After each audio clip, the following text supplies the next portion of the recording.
कोई भी व्यक्ति गलती कर रहा है, वो क्षमा उसने मांग ली तो ठीक, वो नहीं मांगता है तो अपनी तरफ से तो आपका पार्श्वनाथ से परिचय नहीं है। या नए लोग बैठे हुए, पार्श्वनाथ का जीव तो हर भाव में क्षमा धारण करता रहा, माफ करता रहा। और कमठ कहता है क्या समझता, मैं देखूंगा मेरा दाव लग गया है। तो वो दाव लग गया देखने वाला तो देखता ही रह गया, और पार्श्वनाथ भगवान तो अपने घर पहुंच गए। ये है जिनेन्द्र प्रभु की देशना की बात आपसे करना, बड़ी महिमा है। ये जनवाणी समझ में आ जाए तो बहुत शांति मिलेगी, बहुत रहेगी। तो माफ करना और भूलना सीखो। यहाँ पर जितने लोग बैठे इनकी शिकायत है, महाराज हमें याद नहीं रहता है। 70 वर्ष की बुढ़िया भी हो, बुढ़ा हो, धर्म की बात याद नहीं रहती है।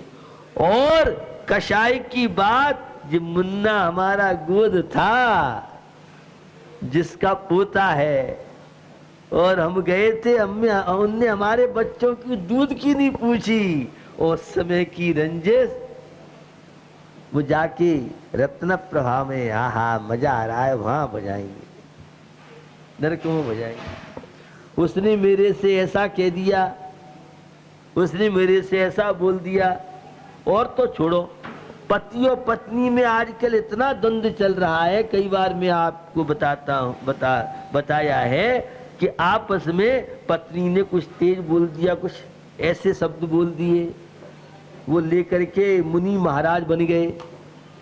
नहीं आए समझ में? ये तो मुनि महाराज है ही, बोल चाल बंद, मोनी ले लिया। तिजारा में ऐसे बहुत दंपति होंगे जिनमें अनमन चल रही है, बोल चाल बंद है, सब काम करेंगे, खाएंगे पिएंगे, लेकिन आपस में बोलचाल बंद है। अंदर भरी है कषाय। पत्नी कहती है मेरे से ऐसा कहा, ऐसा कहा, वैसा कहा, और पति कहता मेरी सुनती नहीं है, फलान है ढिकान है। और दोनों का मस्तक गर्म हो रहा है, दोनों आईसीयू की तैयारी कर रहे हैं। वेंटिलेटर पर नहीं ले जाना पड़े इन दोनों को। ये हमारी आपकी कहानी बोल रहा हूं, नहीं आई आपके समझ में नहीं आई होगी। ये वेंटिलेटर क्या है, इतना, ये ब्लड प्रेशर क्या है, जरा जरा सी बातों को लेके और बैठ जाओ, अनमन हो गई, हम तुम्हारे देरी पानी आएंगे, हम तुम्हारा पानी पिए तो हमारा पानी मत पियो। अरे शादी में मंगल गान होने थे, वो ऐसी कषाय बांध देते हैं कि पूछो ही मत।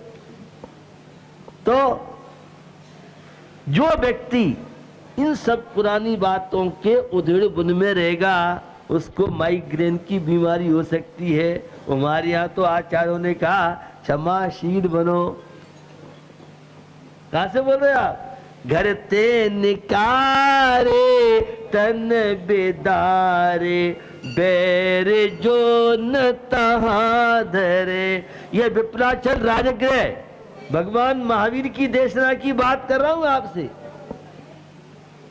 पुरानी बातों को ज्यादा सड़ाओगे तो अचार मुरब्बा बन जाओगे। ये अचार क्या है? जितना ज्यादा सड़ जाए, गल जाए, जितने ज्यादा उसमें कीड़े पड़ जाएं, बड़ा मजा आ रहा है। मजा अचार मुरब्बा का नहीं है, मजा तो कीड़ों का है।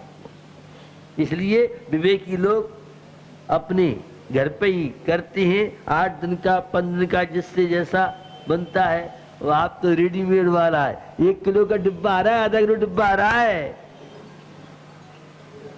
भैया क्या हमारी आचरण, हमारा खान पीन था, ये सब बीमारी की जड़ है। तो भैया घर ते निकारे तन बिदारे, बैर जो न तादरे। एक क्रोध होता है, एक बैर होता है। क्रोध तो आता है चला जाता है, और बैर तो जो सगी बहन को नंद भोजाई बना दे, उसका नाम है बैर। सगी बहन की कह रहा हूं मैं, जो भाई बहन को एक को सूर्पणखा बना दे, एक को कंस बना दे, उसका नाम है बैर। हम सब बैर की ज्वाला में जल रहे हैं। प्रस्तोत की भावना, जो जितना ज्यादा प्रस्तोत की भावना रखेगा, मेरी ससुर ने ऐसा कहा, मेरी ससुर ने ऐसा कहा, मेरा सम्मान नहीं किया, मेरी कोई वैल्यू नहीं घर में, बस वैल्यू कराते रहो। ऐसी वैल्यू होगी तुम्हारी, हॉस्पिटल में वैल्यू होगी, वेंटिलेटर पे ऐसी वैल्यू होगी कि तुम्हारी सब सेवा करेंगे, आईसीयू में जाओ वहां वैल्यू होगी। सोच सोच के दिमाग फटा जा रहा है, क्या बात हो गई, अमुक चंद जी ने मेरे से ऐसा कह दिया, मेरी कोई घर में वैल्यू नहीं, मेरी इज्जत ही नहीं है, और मेरा इतना चलता है, मैं सुबह से शाम तक लगा रहता हूँ और कोई मुझे मेरी बात कोई वैल्यू नहीं है, सुनता ही नहीं है कोई, बस घूमते रहो इसी में। और ब्रेन हेमरेज, भैया कैसे हो गया ब्रेन हेमरेज, अभी तू अच्छा बना बैठा था, वो उसने मेरे से ऐसा कह दिया था, ऐसा किया था, वैसा, अरे काय को जिसने जैसा किया छोड़ो, दिमाग खराब क्यों करते, सोच सोच के सोच सोच के सोच सोच के पूरा दिमाग खोखला कर। ये है भैया आज की वर्तमान की जिंदगी। जब हम जिनेन प्रभु की वाणी सुनते हैं, धर्म की बात सुनते हैं, तो राहत मिलती है। घर ते निकारे तन बिदारे और बैर जो न तहां धरे। भैया संसार में कोई दुश्मन नहीं है, कोई विरोधी नहीं है, कोई भी ऐसा प्राणी नहीं है। अष्टपाद में कुंद स्वामी से मिलो, वे कहते हैं भैया कितने बार तेरे संबंध भाई बहन के हुए, पति पत्नी के हुए, माता पिता के हुए, अब बुआ फूफा की बात करना तो बेकार है, मौसा मौसी तो आगे शायद ये अभी थोड़ा बहुत चल रहे हैं, आगे मौसा मौसी सब समाप्त, और ताऊ चाचा तो बैंक के लॉकर से बंद कर देंगे जब ऐसा लगता है। अब तो एक ही है, अब दो ही नहीं पसंद करते हैं। ये संसार की दशा बता रहा हूं आपको, सोचिए विचार। जिन्हें प्रभु की वाणी जब सुनते हैं तो राहत मिलती है। भैया किससे बैर करती है, किससे कसाय करती है, जिसका जो होना होगा होता रहेगा, अपन कसाय मत करो।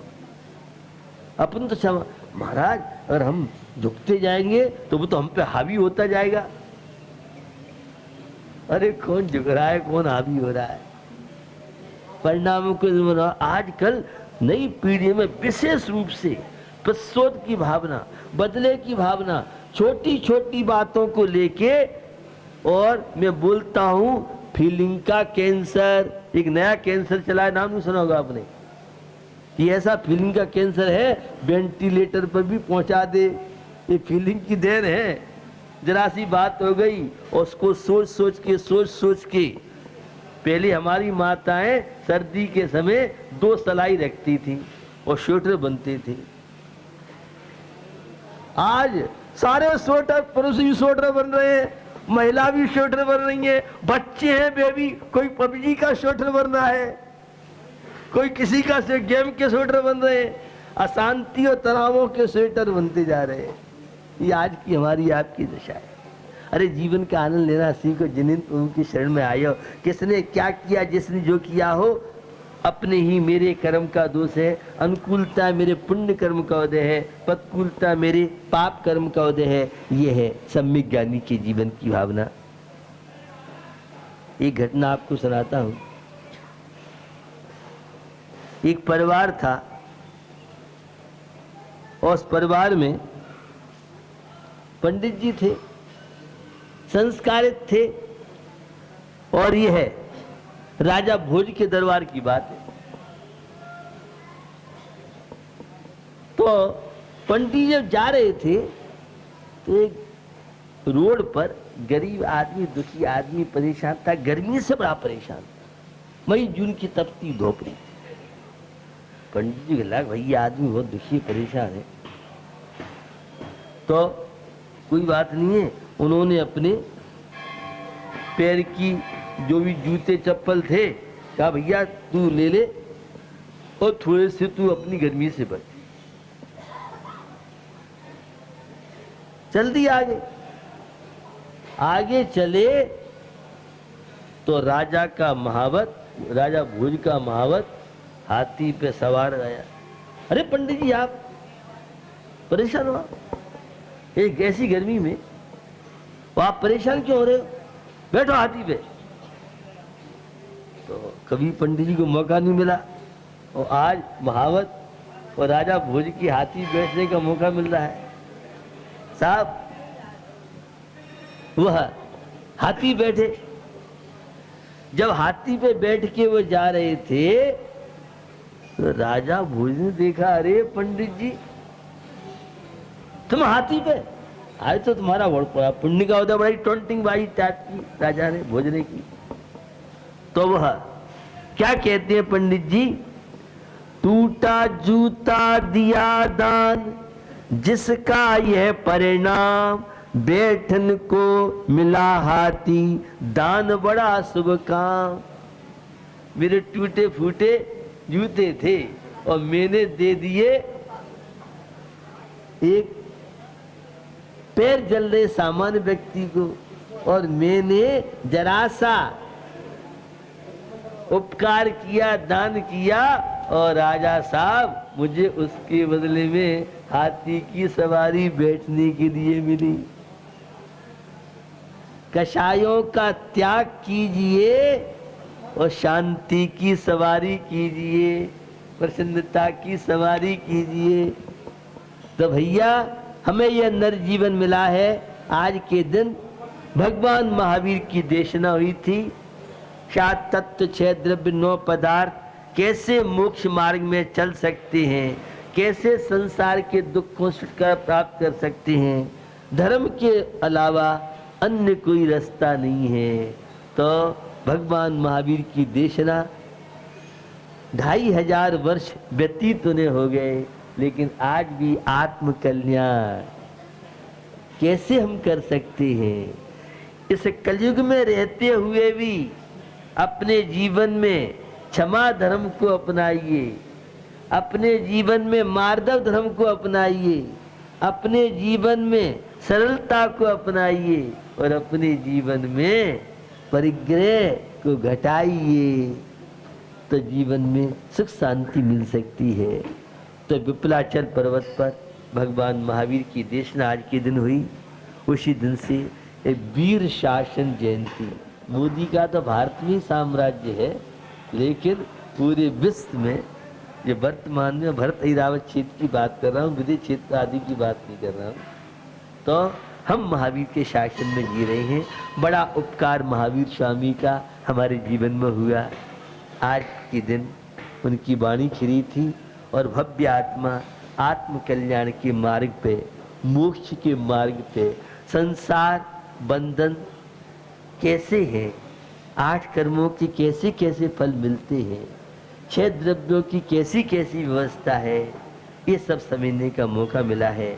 आप सब पुण्यशाली हैं कि जनवाणी सुनने में आपकी रुचि है, और जनवाणी सुनते हैं, पढ़ते हैं तो राहत मिलती है, कर्म बंध से कुछ छुटकारा मिलता है, संतोष सद्गुणों का जीवन समावेश होता है, और रत्नत्रय के द्वारा हम भी एक दिन केवल अज्ञानी बनेंगे।